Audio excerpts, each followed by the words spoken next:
Hello, everyone. It's lovely to see you all, and welcome once again to On the Couch with Foles. I'm looking forward to this afternoon, and I'm sure you all are. So we're talking today about my mind and me, the silent impact of the pandemic and societal pressures on us. So that's what we're going to focus on today. But before we start, I need to go through some ground rules. First of all, you will be muted most of the time, but you can still engage.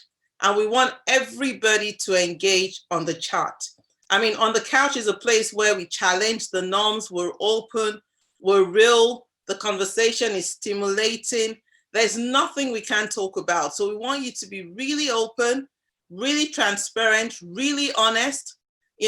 Ask the difficult questions, ask the unconventional questions, ask the questions that nobody likes asking. That's really what On the Couch is about. So please do that throughout our time together. We are recording, so I need to let you know we are recording the webinar today. And you all have your reaction buttons, and I encourage you to use your reaction buttons quite a lot, because it just encourages the speakers as they talk to know that, okay, you agree, you disagree, and please feel free to disagree. You're allowed to disagree. You're allowed to say, you know what, I don't agree with anything you're talking about. That's fine as well. So please feel free to say, to make your points clear, but use the chat. In our experience, the chat is very, very active. All the panelists will be looking at the chats as well. So you can put your questions there. You can put your comments there. They will respond to you. So we may not be able to get to everybody one-on-one and answer every single question you have, but if you get it on the chat, somebody is bound to respond to you. So please start talking on the chat. We can start by you just saying hello. So why don't you all just say hello on the chat? Everybody say hello to someone. Just say hello or something. Say hello, that's good. Thank you, Faith. Just say hello, and let's get the conversation going. Thank you, Sheila. Hello, hello, hello. And do use your reaction buttons. But stay on mute, please. Stay on mute throughout, except you want to say something. And if you want to say something, either use your reaction button to do a thumbs up or put a message in the chat, and then I'll get to know that you want to come in and say something, and I'll bring you in to have a conversation and to be involved in the conversation. We want everybody involved in the conversation. Now, one of the things to also bear in mind is just how we engage in conversation. Of course, we want to maintain integrity throughout this conversation. So I just want to ask you to be respectful of other people's views. So please don't, disrespect somebody for saying something or, come down on anybody. This is a really sensitive topic. We're all learning. We're all wanting to move forward today in our understanding and in the way that we can all be part of a solution. So please be sensitive and respectful of other people's view. And watch your language. Obviously, no racist or foul language, and please speak calmly, and we will not raise our voices at any point. And if I raise my voice, please let me know that I am raising my voice. Okay, but we'll all be calm today. I guess when we started thinking about today's topic, I didn't know as much then as I do now. And that's the challenge, you start a topic, then you start doing the research around it. And then you really find how prevalent a topic this is and how it really impacts on a lot of people and their lives. I don't know if you saw some of the statistics when you came in, if you came in early or not, but they really get at your heart. And that's what's been happening to me over this last few months. And with the World Mental Health Day last weekend as well, there was just a greater focus on our mental health, our mental health, as human beings, and mental health in everything that we do. So I just picked out some of the points that just stood out to me. And one of it says that, it's an established crisis because recent studies have found 1 in 6 people in England report experiencing a common mental health problem in any given week. That's a lot every week, and that could be anything, a common mental health problem. There's another data here that talks about the percentage of young people aged 5 to 15 with depression increasing or anxiety. and that's increasing. That is on the increase, you know. I don't know who you are, but you need to go. Thank you. We also know that 1 in 8 young people aged 5 to 19 are dealing with a mental disorder, and it just goes on and on and on. So I think this is something that affects more people than perhaps we realize, and people that are close to us and people that are in our community. I was speaking to my children before coming on, and when we were looking at Ngozi shared some data with me yesterday, which was also really heartbreaking around, children and those who have a mental disorder or the other, and how 25 or so percent of those with a mental disorder actually attempt self-harm or suicide. And as we were looking at that in my house yesterday, I remember my son reminding me of one of his friends when he was in a uni in his first year, I think it was his first year or second year, that had committed suicide. And that was really, and I'd forgotten about that. And I also have a book here that was written, this one, it was written by Max Simmons. Max Simmons happens to be the father of one of my daughter's really close friends. And what he said, and he wrote this book because of his struggles and then his daughter's struggle. And I'm just going to read something from it because I think it sort of helps us to put context to today. And he wrote this on the 18th of July, 2001. He said, 10 p.m. on Wednesday evening and almost time for bed. I'm confronted by the army of usual suspects, the antidepressants, the anti-anxiety pills, the sleeping tablets, and the new kids on the block, the antipsychotics. The bathroom cabinet resembles a pharmacy, and there seems to be a pill for almost every part of my life. But please let me reassure you, I'm completely normal. I really am. Extreme stress at work had brought on the panic attacks, which were soon followed by a mental breakdown and the onset of severe agitated depression. During this time, there was one aborted return to work, followed by just under 4 months sick leave. I've now seen 6 mental health specialists, including a counselor, a hypnotherapist, an expensive Harley Street psychiatrist, and at the suggestion of my mother-in-law, a retired faith healer. I've attended separate coping with depression and coping with anxiety courses, and I've been a whisker away from being admitted into a local mental health unit in Hillsbury as an inpatient. I'm becoming a danger both to myself and to my nearest and dearest. But please, please believe me, I am completely normal. I'm no longer communicating with either my wife or my 3 young children, even though we're all living under the same roof. I've also lost any meaningful contact with everybody and anybody. I've dropped over 13 pounds in weight. My fingernails are bitten to the quick, and I am pretty convinced I've become impotent. The following morning, I go cycling on my own down a country road. My brain feels like a jumble of spaghetti when I collide head on with a 10-ton truck. It appears I have tried to commit suicide, unsuccessfully. I suffer serious head injuries as well as a collapsed lung, and I'm transported by air ambulance to the John Radcliffe Hospital in Oxford, where I spent 2 weeks recovering.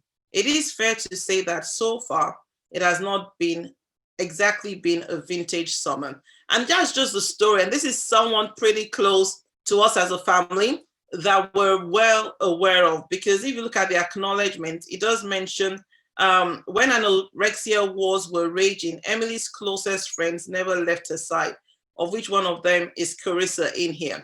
So I think sometimes it's closer than we think, and it affects more people around us than perhaps we recognize. In our families, even ourselves, sometimes we go through different challenging periods. So that is what today is about. Today is about answering some of the questions. Today is about how can I be part of something that's either happening to me or to someone around me? What can I do? What role? How can we raise awareness of this, and what can we do about it? So we're going to talk about that a lot today. But before we go to the panel members, I'm going to ask Alexandria, who is a very dear, close friend of mine. Actually, she's like a daughter of mine. to actually share something. Come on, Alexandria. Hello everyone, I'm Alexandria and I am a graduate of psychology, BSc psychology, and I am very passionate about mental health. It's something that I think a lot more people want to talk about but don't know how to, don't know where to start. So I'm really proud to be part of this forum that we are using to talk about it. I'm a researcher for On the Couch with Foles, and I really enjoyed kind of looking at stats and looking at how big of a problem this is. I had to do that as well in my degree. So yeah, it's just something that I'm really passionate about. Also, from personal experience, I only just completed my degree and I had struggles with mental health during my time at university, both to do with my academics and my personal life. So my self-efficacy, self-esteem, and anxiety around successfully completing and being able to do well really deterred my third year a lot. But I was encouraged to go ahead and use the mental health services that my uni provided. And I can say that I have had a wonderful experience with that. And if I had not been encouraged to do so, I don't know how well I could have coped with my academics. So that's just one example of myself where I understand that mental health services and encouraging access to services is really important for not just, educational success, but also just general well-being. And that's something I hope to continue with my career in the future. Thank you, Alexandria, and thanks for being quite bold and brave to kick us off with your story. Anybody wants to respond to that on the chat, please do. If you have a similar experience, please let us know. If you have anybody going through a similar experience, please let us know. We're going to now introduce our panel members to you, and they're going to cover different areas and come from different perspectives around this. So we've got David Lloyd, who is the founder and director of Counseling Therapy. He's a psychotherapist, and he will be the first one talking to us about this area of the mind. So over to you, David. Well, thank you for the introduction, and welcome to everybody. I think the way I'd like to couch my conversation is more around the experience I'm having right now with my clients and what I am seeing happen during the pandemic and the impact that's been having with my clients.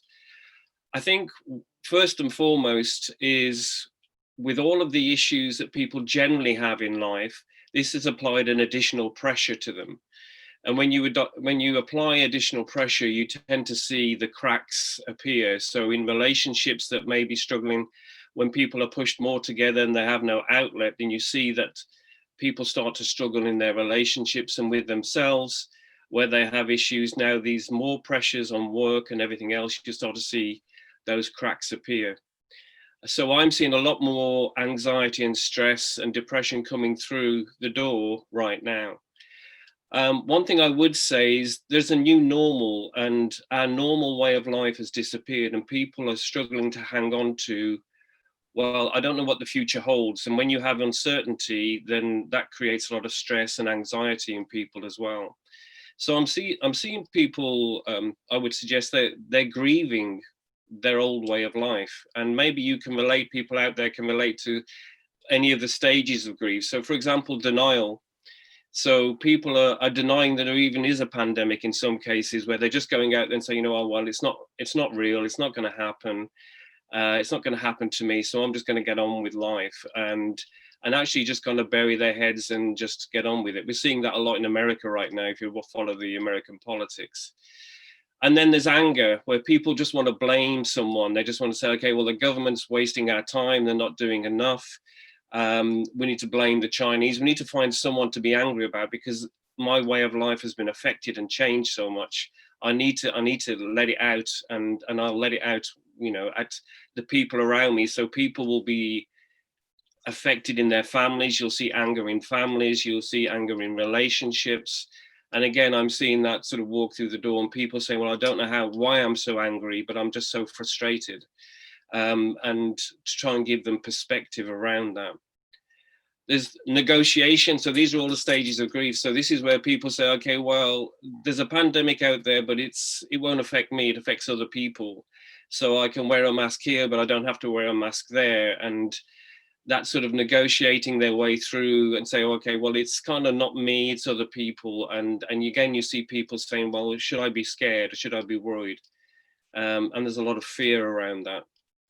And then depression. So that's where we start to see people, they withdraw into themselves, and they withdraw away from community, they withdraw away from family, and they tend to go into their cave and hide.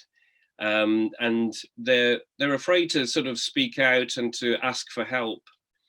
I am seeing more and more African and Asian people come through the door than I've ever had, I have to say, over the last 3 to 4 months, which is encouraging that people are willing to stand up and say, look, I need help. And the final stage of grief, I guess, is acceptance. How do we get to acceptance? How do we get to a point where we can accept that there's a new normal now, and this isn't going to change for many, many months? And how do I teach my children? How do I deal with the family at home as they are now? And not get into a feeling of shame and sort of feeling, well, I'm ashamed that I feel anxiety. I'm ashamed that I feel guilty. And sometimes we can get into what they call comparative grief. They'll say, well, I shouldn't feel sad because there's people out there worse than me. So, or they'll say to their children, well, why are you upset, that you can't go to school or you can't do this, because there are people worse than you. And I think that's where we can get into a lot of danger, where we can start to shame people. We get into this program that, we've got to tough it out.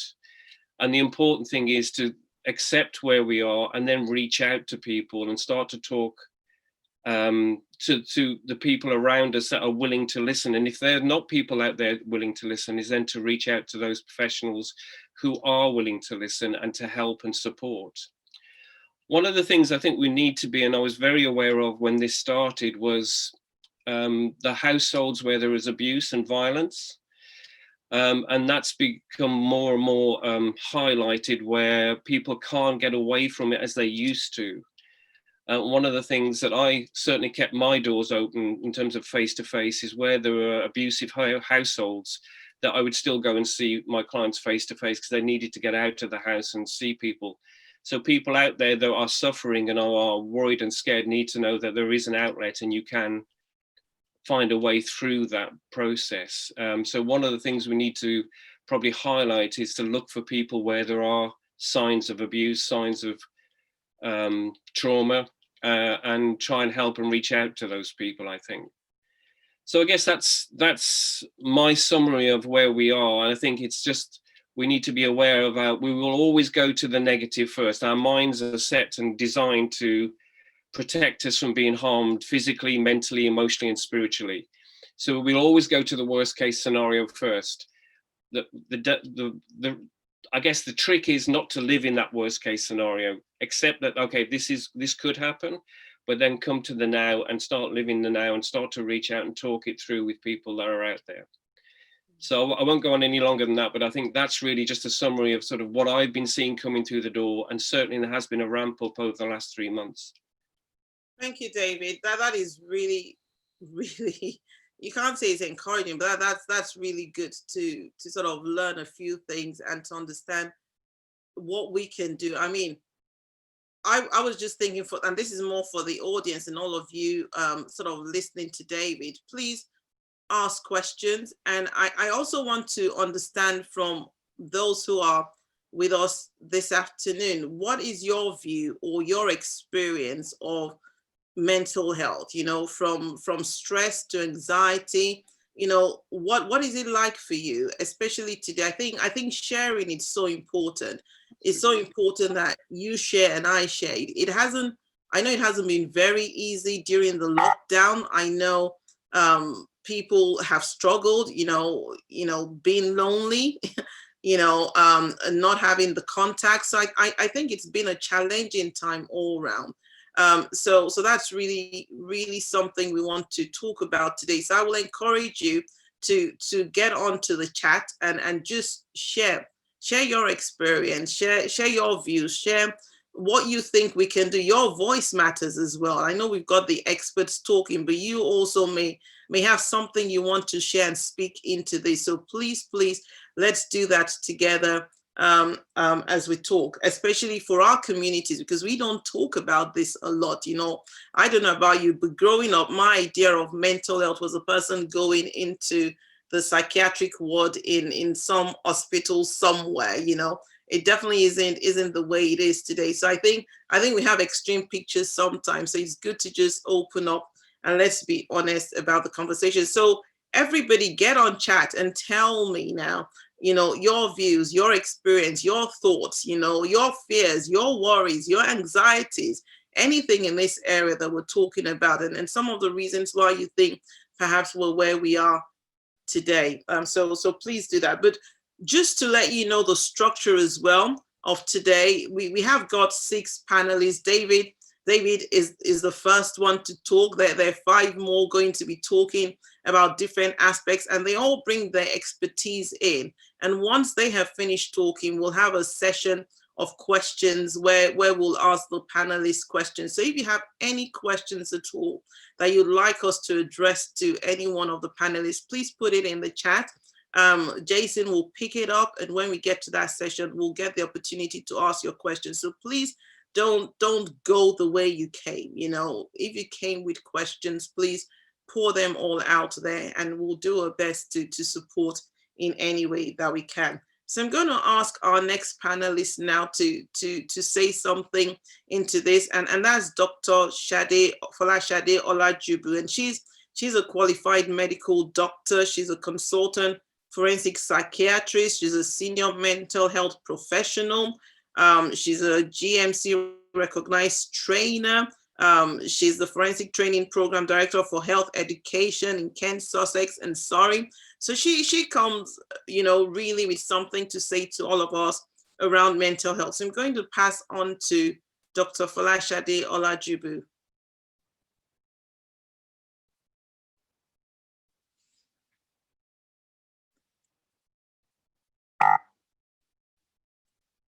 I can't see her coming up yet.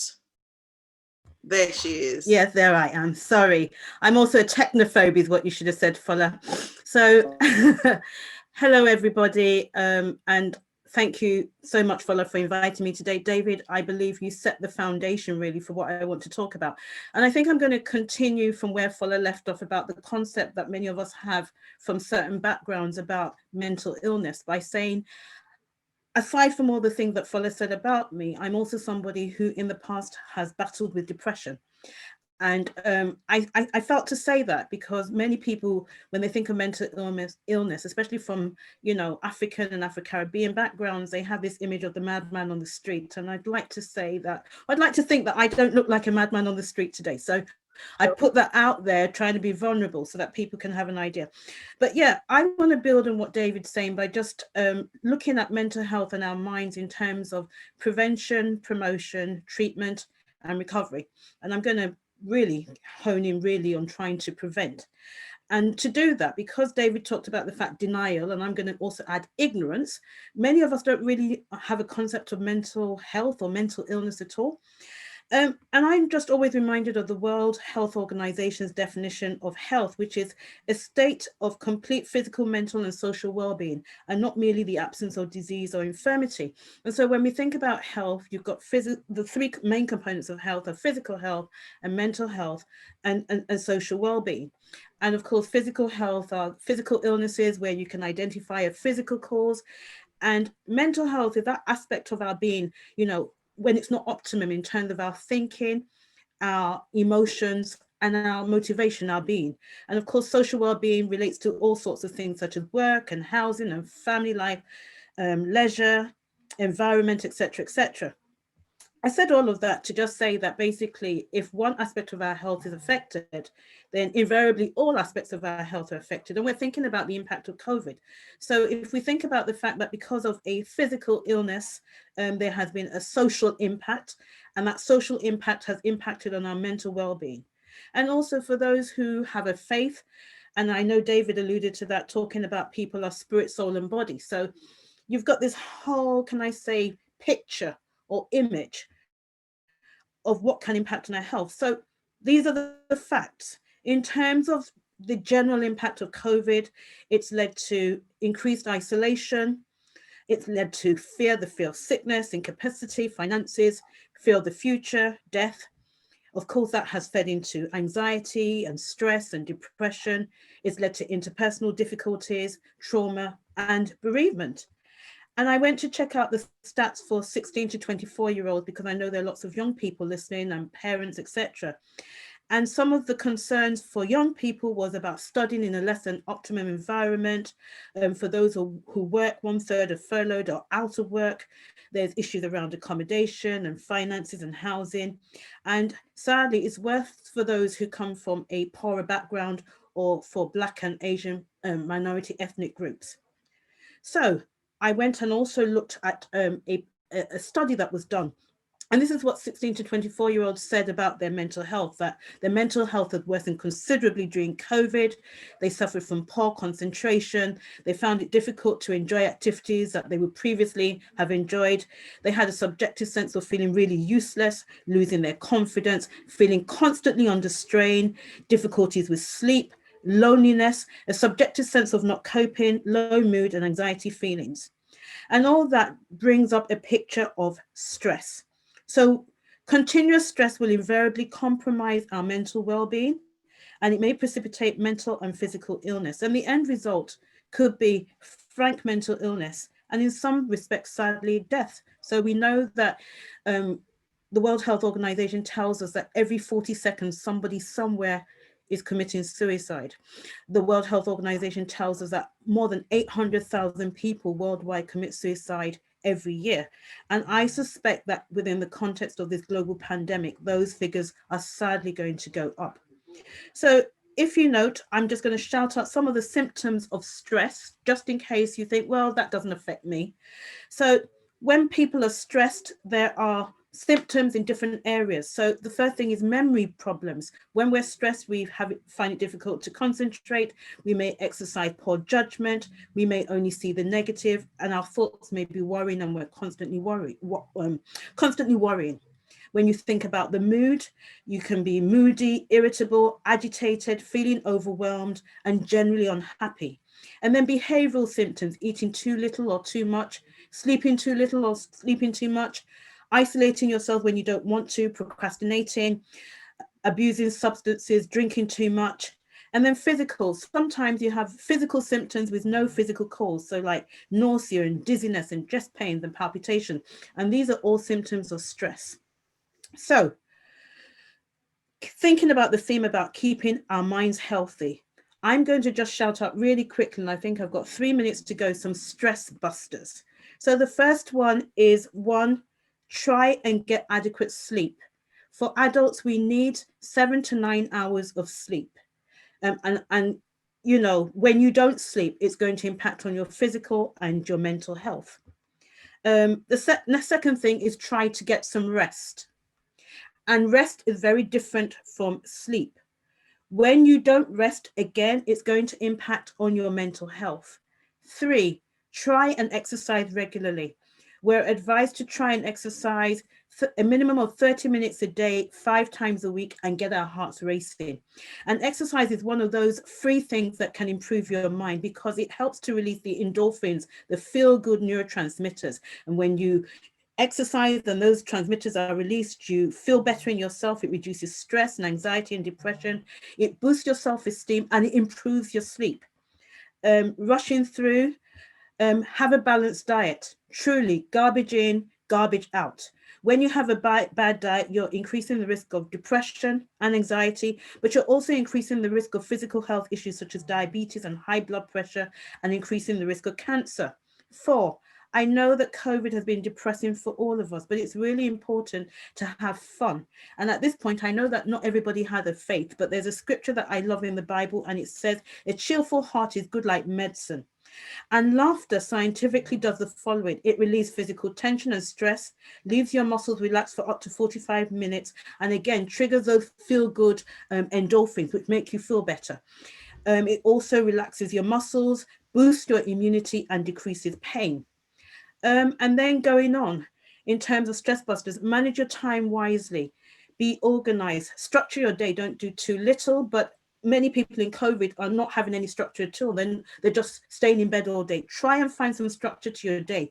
Wake up at the same time if you can, have breakfast, have lunch at about the same time, go for a walk, even if you're not working or studying. And then support networks. It's never been more important than to remain connected with people.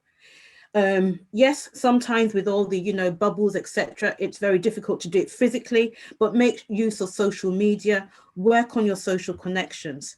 And finally, I'm going really fast, for those of you who have a faith, exercise that faith right now. Just keep connected, pray, fast. For those maybe who like to meditate, do yoga, whatever suits you.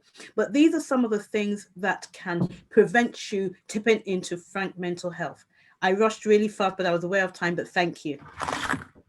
Thank you so much. There was quite a lot that was scribbling away, but just to say to everybody, we will try and capture a summary of what's being said and send it out to you after this session, because I know we've got a lot in there. I mean, I had adequate sleep 7 to 9 hours. I mean, that was the first thing you said, and I just stopped there because I thought, help. 7 to 9 hours, that is something to work on. Definitely for me, not to talk of some of the other things that came in later on, but definitely the sleep one. I don't know what the audience felt, but the sleep one was the one that really got me the most. And I think we don't laugh enough as well. I love the laughter bit. I think laughter, we sort of gotten very, very serious. I just want you to exercise laughing. You can even try now. Maybe it's been too long since you laughed. Just have a laugh. Just laugh at yourself or laugh at me anyway. You can laugh at me. I don't mind you laughing at me, but let's just start putting some of these things into practice. And just to say thank you for all those on the chat. Lots of comments for Alexandria. I see comment on there and talking about university support. So thanks for doing that. Balaji says, from my 11 years experience in working in patient wards of mental health. I think she was about to say something. I'm sure she was agreeing with what was being said. She talks about family problems as well too. I guess those are things that could lead to mental health. Loneliness is a major role. I think that's what she's saying. Shalom says culture has a lot to do with her inability to stand up and say, I'm struggling. So keep it coming. Sally talks about stigma that's attached to mental health, where it said that Christians should not encounter or endure mental health. Lavan says it's close to home and cannot be ignored. Faith and services do not need to be mutually exclusive. Sheila says it affects everyone. It exists wherever we have a human being. So keep the comments coming out. I'll keep reading them out. Catherine says, for too long, our communities have hidden mental health issues. So thanks for doing this. Please speak to the special challenges that men especially may face coping with getting mental health help. So some of that we'll pick up later. Somebody says listening is a big part of what you do. Let the individual know you are there for them. Stress busters. Thank you, Alexandria, for trying to put all of that up there that Shadi was saying. So you've got some of them in there. And Abigail says sleep is a tough one. I'm pleased someone is agreeing with me. So if you agree with any of the points that have been raised, please put it in there. Or if you think something needs to be said, then let's do that. So we're going to go on to our next panelist, and that is Dr. Lydia Ling. And Dr. Lydia Ling is going to talk to some of the stigma around this area of mental health. She's a qualified counselor. She's a chartered psychologist. And so she's got quite a bit to say here. So Lydia, over to you now. Right. Thank you very much. Thanks, Fola, and thank you, the panelists that have spoken. I cannot agree. I quite agree with what you have said. So I'm just going to quickly talk about stigma in relation to mental health issues. Now, stigma is associated with mental health. Stigma associated with mental health is a long-standing issue. It's a very, very long-standing issue. And we know the COVID-19 pandemic has certainly exacerbated the issue of mental health. The impact of the pandemic on our mental health means that people are responding to current situation with increased stress and anxiety. Yeah, it's really interesting and encouraging to hear David say that more and more ethnic minority individuals are accessing help. That is really good news to hear. But largely, there are still a lot of people, despite the impact, that are still adamant about not seeking help. They are still in denial. A lot of people are in denial about their mental health situation, and they are ashamed to talk about it. Stigma is generally associated with shame, and it can lead to discrimination. We get that. It can lead to isolation. It can lead to people feeling embarrassed, misunderstood, and marginalized. So that is kind of the general impact of a stigma. But tonight we're talking about the part we play that contributes to stigma and the part we can play to resolve the issue of stigma associated with mental health. Now, there is self-stigma and there is social stigma, which I will talk about later. So stigma associated with mental health problem is a global issue. There are cultural differences regarding the way mental health is perceived, the way mental health is acknowledged and accepted.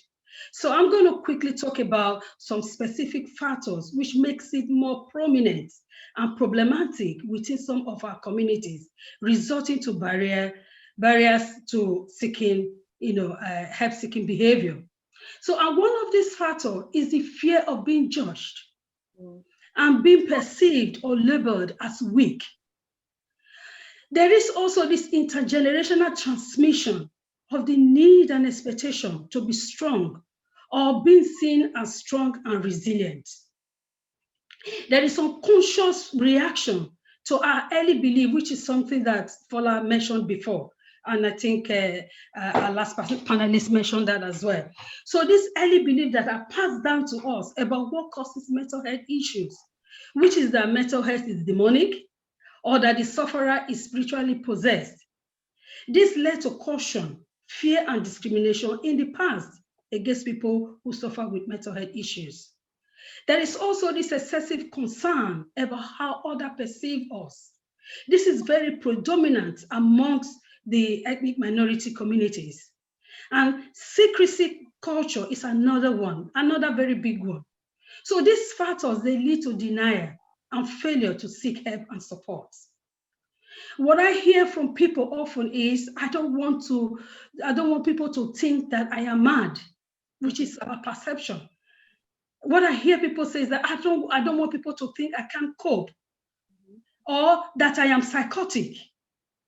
And I've heard a lot of people say, I like to keep my business to myself and I don't want to spread my dirty linen outside. Fair enough. But the thing is, our dirty linen have to move from somewhere. If you leave your dirty linen in your bedroom for so long, it will smell your bedroom out. So there is need for us to move our dirty linen from somewhere, clean them, even if you don't want to go and sun them outside, sun them somewhere where they can be clean and you wear them nicely. So another factor is that we don't want to be perceived as lazy. However, to my knowledge, this is what most of us has been told when we've had the courage to share our difficulties and struggles, which is sad. The thing is that when others fail to acknowledge our struggles, it creates the fear of being judged. It creates the fear of being stigmatized.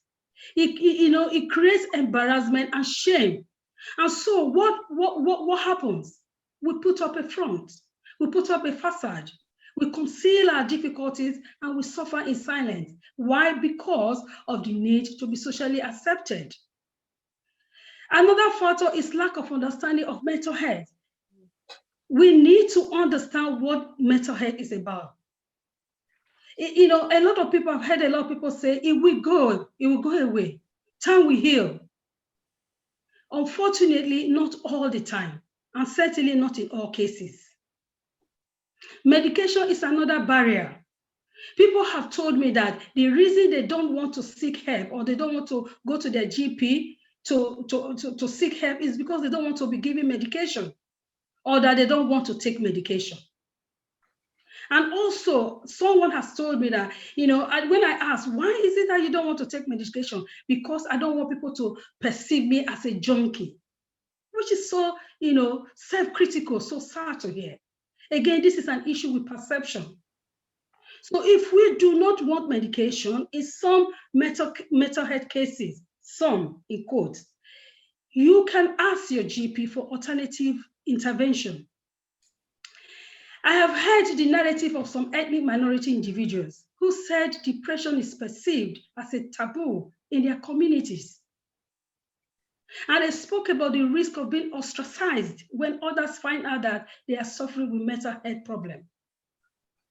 As a result of the fear of being discriminated against, and in order to be socially inclusive, mental health issues are denied or kept secret. The truth is this: at some point in our lives, we will experience difficulties, issues with isolation, frustration, loneliness, disappointment, sadness, stress. These experiences, they are natural response to issues of life. But if we are open to talk about these simple issues at their early stages in quotes, it will save us in the long term. Failing to seek help or support can lead to deterioration and complications with our mental health. Mental health issues do not develop overnight. It is a build-up. And on specific to the pandemic, in my experience, I found out that people are stressed primarily because they are struggling with change that is upon us. They are struggling to adapt, they are struggling to adjust, and they are fearful of the unknown. The truth is, to be honest, we are all uncertain in this current climate. It is challenging for us all, but when we react with excessive stress, excessive anxiety, panic, or when we feel stuck, then it becomes an issue we control. There's one very powerful principle, a powerful policy that I work with. That is that we have no control over what life throws at us. But where our control lies is our reaction to circumstances and situations of life. The thing is, when we try to control the uncontrollable, we get frustrated, we get disappointed, we get fatigued, we're exhausted, and this can easily lead to depression. Again, the point is the pandemic is here. We have no control over it. That's the truth. And we have no control to a great extent, to the government policies, the lockdown and all the restriction, measures. We have no control over it. Personally, the best thing to do is to think outside the box. Think about what you can do to maximize your own well-being, because it's your responsibility. Think about how I can adjust to the circumstances. How can I accept and adapt to the situation? Acceptance may not necessarily be approval. When we are thinking out loud and searching for possible solutions, we won't feel depressed because we are not internalizing our distresses. We need also to challenge our negative mindset and take responsibility for our well-being. Our mindset has the power to either imprison or liberate us. It can work for us or work against us. So, having said all of this, what can we do to mitigate against mental health stigma? What shall we do as individuals and as a community to reduce or resolve the issue of stigma associated with mental health issues?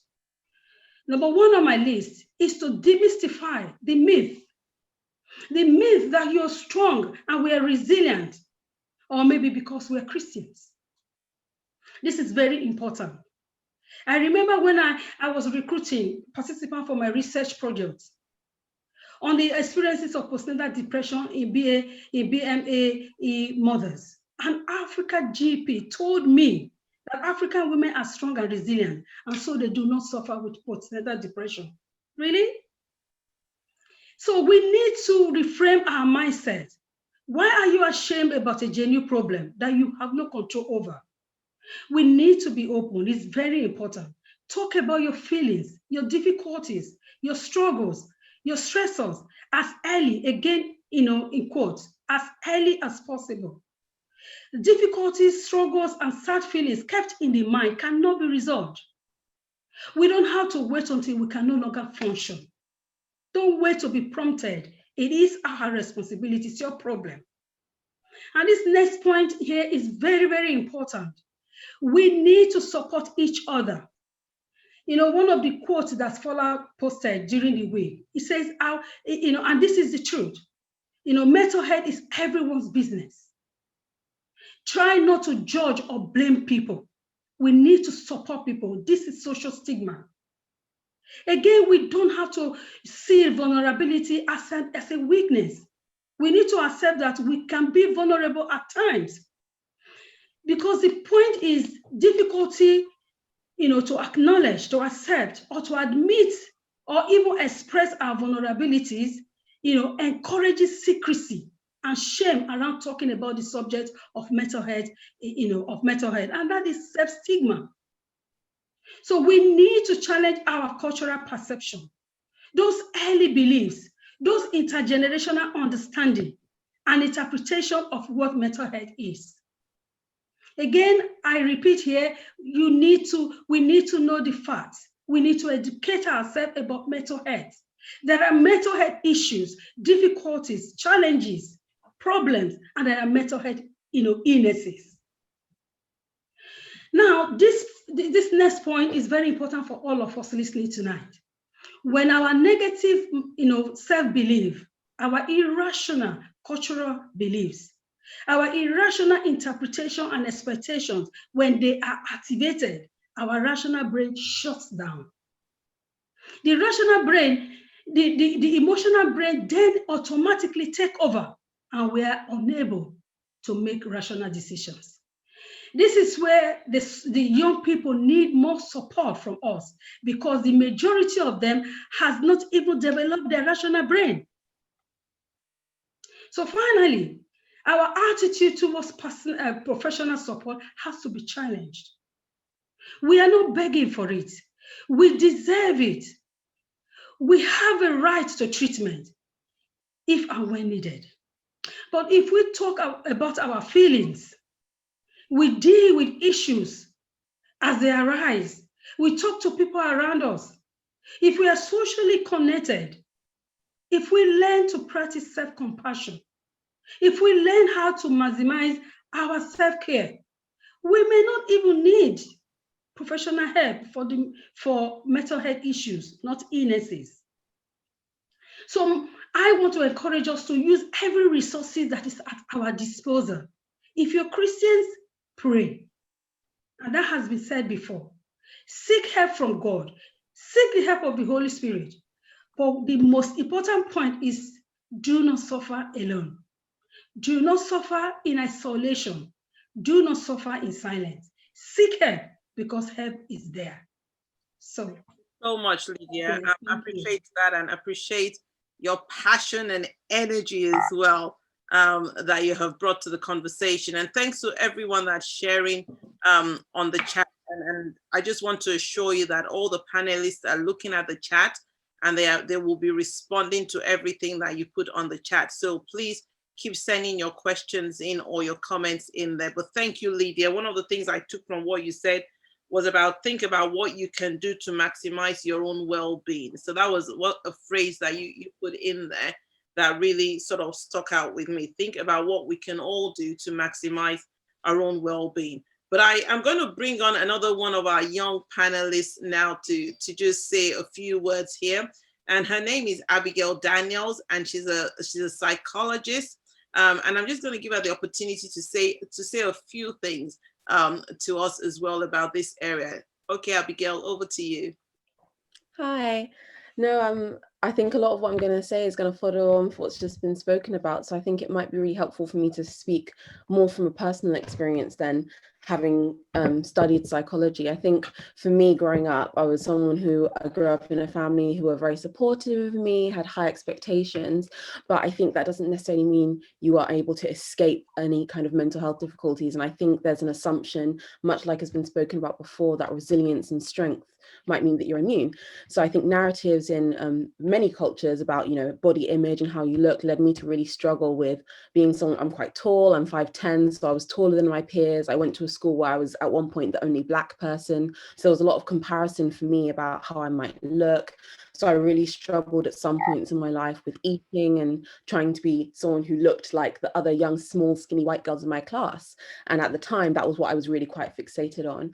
But later in life, I think more of my struggles came with identity, you know, knowing who I was, where I came from, feeling too white for Black people, feeling too Black for white people, and trying to forge a path as to understand like who I was in this society and where I would fit in. And I think for me, when I came to university, I struggled even more so because I left London, where I was really used to being around people that looked like me, sounded like me, had similar parents and experiences. And I came to a city in the north where I could literally count the number of Black people I might see in a day on one hand. And so I really struggled with this idea of now feeling, actually, do I even belong in this place?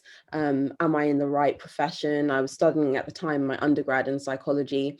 There was very few people that were like me. And I think my high achieving self had taken me to a certain extent, but now I was really struggling in some areas, like academically. And I was kind of thinking this pressure is a lot. And I think the narratives of success and doing well are really important, because I think we often don't see people going as far as we hope they would. But also I think for me, it was quite, it was like almost a vice. I found myself unable to speak to people and share of them when I was really struggling. It would be last minute. I'd be trying to write 10,000 words in 2 days. And sadly, I mean, I say sadly, I'd make it, because it meant that often no one would see that things weren't quite okay. I'd finally get to the end and everyone would go, yes, yes, yes, you got your undergrad, you've now made it onto a doctorate course. But there were moments where I was exhausted. I mean, in my second year of my doctorate, which I've since finished this year, I developed phobias, I had panic attacks, and I was going through all of these things in the privacy of my own home, going out and doing church, leading children's church, worship leader. I was accepting awards left, right, and center. And I think my high achievement enabled me to really cover up and conceal the areas of weakness and vulnerability. And so I think I'm going to echo a lot of what has already been said, which is that I'm really passionate about being self-compassionate and authentic, and that being able to tell someone, actually, despite I've done okay in this area, I'm really struggling, I'm really afraid, I'm really worried, I've cried every day for 2.5 weeks. I'm very much a strong advocate for that being an important part of the process to being okay. And whether that be friends, whether that be pastors, whether that be parents, I strongly urge you to say those things. And for parents, I strongly urge you to kind of pick up on comments that your children might make. Oh gosh, I'm so stupid, I can't do that. And wondering whether that was a flippant comment or whether that's something that they recite to themselves, like lyrics to a song, over and over in their head when they're at home by themselves. So for me, similar to Alexandria, I've just thought it would be helpful to share about my own personal experiences, and also perhaps shed some light on the things that people might be going through that doing well and achieving and smiling and getting up every day might hide and shield from the public eye. So I think for me, that's all I really had to share. Thank you, Dr. Abigail. Not quite yet. I have to defend my thesis, but thank you. I was there at you, so I take the liberty of saying that. And you spoke so well, and thanks for being so transparent, because I think a lot of young people and parents, I mean, I'm a parent myself, will resonate with what you said, and how it sort of shows up, and how we can cover things up, when, especially when you're being very successful, you know, and people don't see what is going on. And it just reminded me of another thing that was shared with me yesterday. We sort of said that, you know, around 1 in 17, 11 to 16-year-old experience more than one mental disorder at the same time. You know, and sometimes we don't see it because we parents are also very busy, you know, and I just want to encourage us as parents to also be having these conversations, obviously, with our children, you know, to know what is going on with them, to know, you know, what they're not saying, to observe behaviors, you know, that we see that may just trigger that something is going on with that young child. Otherwise, we don't break this cycle of silence, you know, because it's like a cycle of silence. I'm silent, my children are silent, everybody is silent about it, but we're all sort of feeling something, you know, and just hoping that it doesn't get out of control.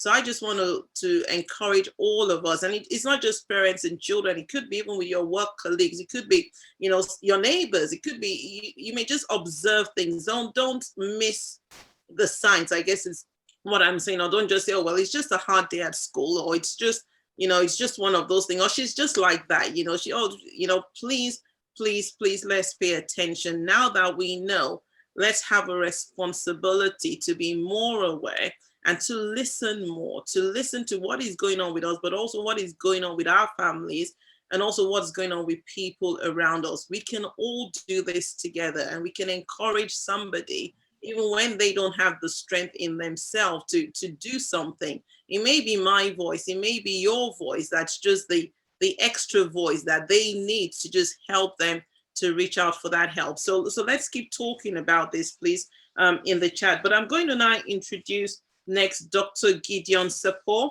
who is a pastor, an educationalist, and a psychologist. And he wrote a book called Depression, No, We're Christians. So are you ready, Gideon? Yes, I am. Yes, I am. Good afternoon, everyone, and lovely to have these sessions with you. And thank you to all the speakers who have gone ahead of me, because you've touched on a lot of issues that now I'll need to filter out because you've addressed them already. So thank you. So I'll go straight into just sharing my story, a bit of my story, and then I'll pick it up from there. I was at a time, I was an ordained minister in the church. So in terms of standing in church and being a Christian and faith and all the things that we do, I mean, I was all that, okay? Anything you can think about in the church, I was that, and I did it. But I went through a period where it was a work-related issues where I went through a good number of weeks. It wasn't just a week or two or just a month. It was a period where I went through this dark place where somewhere around where I'm sitting right now, I used to cry through every night, where I would wait till bedtime. And when I saw my wife ready to go to bed, I pretended to be very, very busy. You know, I start typing away, tap, tap, tap, tap, tap. And then, so she would go, you know, she would leave me alone. The children are already in bed. Then I'll close the door and I'll cry through the night.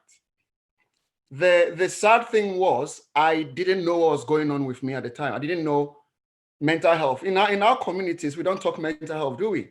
We don't even think. And I quoted something from an African quote from the Observer magazine in Uganda, which calls depression a white man's disease. So we're not raised to think about that, associate that with ourselves.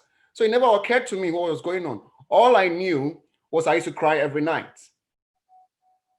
But I did try talking to two people about it.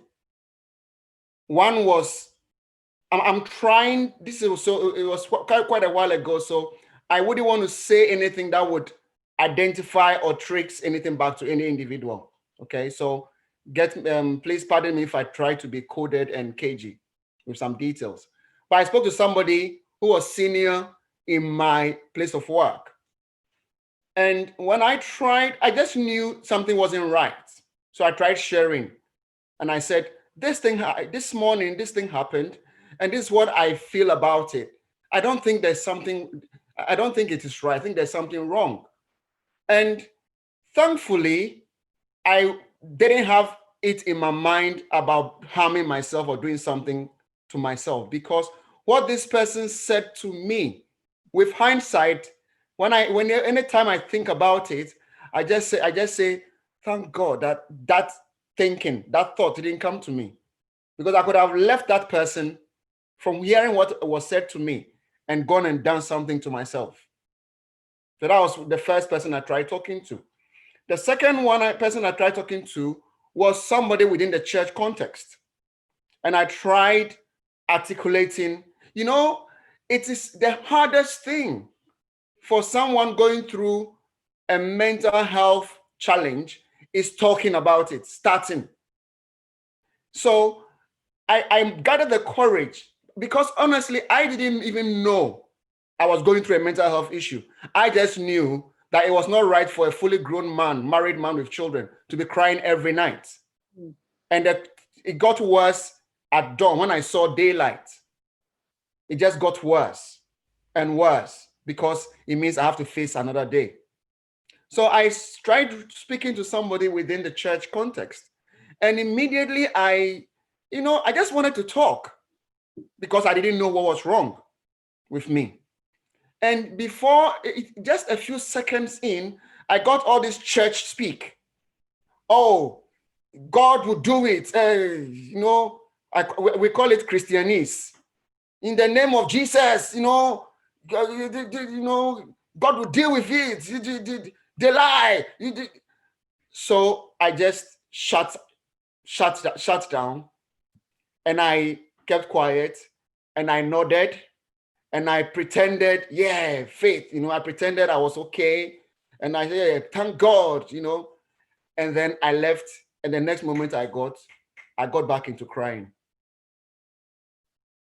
This is my story, and that is what motivated my writing of this book.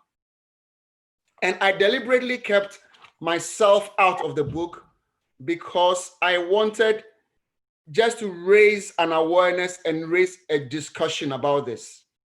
And in our communities and in our churches, and for a lot of people in my kind of background, for us, our socialization groups are the churches, the old school associations, the ethnic groupings, and people in leadership roles in those situations need to recognize that they have a pastoral responsibility. And I couldn't find a quote at the time of writing my book about the church in the UK, but this is an American statistic. In a congregation of 200 worshipers in the American church, 50 of them will develop depression in some form during their lifetime. But in every given gathering of 200 worshipers in an American church, and the UK statistic is expected to be very, very similar. At every gathering of the church of 200 congregation, you expect about 20 to be going through it there and then. But we have mastered the art of raising up holy hands and just masking it and pretending everything is okay. Because of the stigma and the taboos that Lydia spoke about, we don't talk about it. So we pretend to be, or we're resilient. I mean, everybody is resilient. Everybody is. But life happens to everyone. And life happened in my situation, in my case. On an ordained minister, I was leading Bible studies. I was leading prayer meetings. I was doing them all. I did them all. So I have some, I will sum up for the sake of time with these messages. Those individuals who are involved in the situation that I went through, I don't think any of them went out to try and hurt me, okay? So what I want to say to us is this: think about the impact of your actions on others. And it also includes how you respond to what people say to you, okay? Now, second one is learn to listen to what people are trying to tell you without jumping to conclusions. I know it is easier said than done. Last night I was in the meeting and I jumped to a conclusion before it became clear that that's not what was being said. So we need to be careful, all of us. No one chooses to become unwell. Life happens, and it could happen to any one of us. It could. And then always find someone to talk to. Look amongst your closest and dearest. Find someone to talk to. You may need to help the people to understand what you're going through. And there are charities as well that could help. Mind, Rethink, Young Minds, Head Matters. And there are organizations like On the Couch with Fools. I know another one, Magdalene Ministry. There are organizations that would help you, like On the Couch with Fools. You can get in touch, okay? Don't bottle things up. Always talk to someone.